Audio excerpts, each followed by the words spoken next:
this session I would like to talk about why software licensing should not be ignored and should be on your list when you're dealing with a merger and acquisition.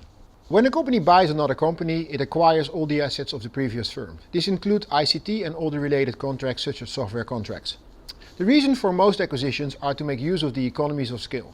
These economies allow them to deploy IT better, cancel contract, reduce support, have a lower cost of total IT and make architectural integrations that will give them a benefit for the future. It's important that these savings opportunities are recognized at an early phase and are clearly on the vision when the integration happens. The earlier these are recognized and the more precisely they are executed, the higher the gains will be of the integration.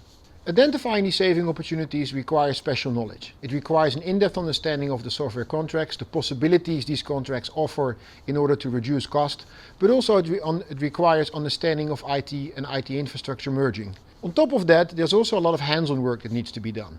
Contracts are not stored in the same place, often in different locations, maybe even around the globe. These need to be collected, need to be read and understood. It's hard to understand which software is truly deployed inside your infrastructure, which is being used and which is actually being used by whom.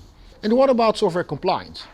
In theory, if both companies are compliant prior to the start, the new company will be in compliance. They minimized IT, there is less software usage, so therefore software contracts should be there in abundance. But are you fully aware which contracts you can cancel, if the cancellation is possible, and what the financial gains are of this? There's also the possibility that they weren't compliant before they started. Once IT is then integrated, it's very hard to tell if there is a compliance situation where this came from. We recently had a client that bought a company for $6 million. When, prior to the acquisition, we reviewed the compliance of this company, we found out that there was a $21 million compliance issue spread over various publishers. Of course, together with the client, we were able to reduce this number by removing software, smart architecture integration, and of course helping them to prepare for the negotiations with the software publishers. But in the end, still money had to be paid. Because they were aware what caused this problem and they had made the right agreements with the previous owner of the company, they were able to lay back these financial risks to the previous owner.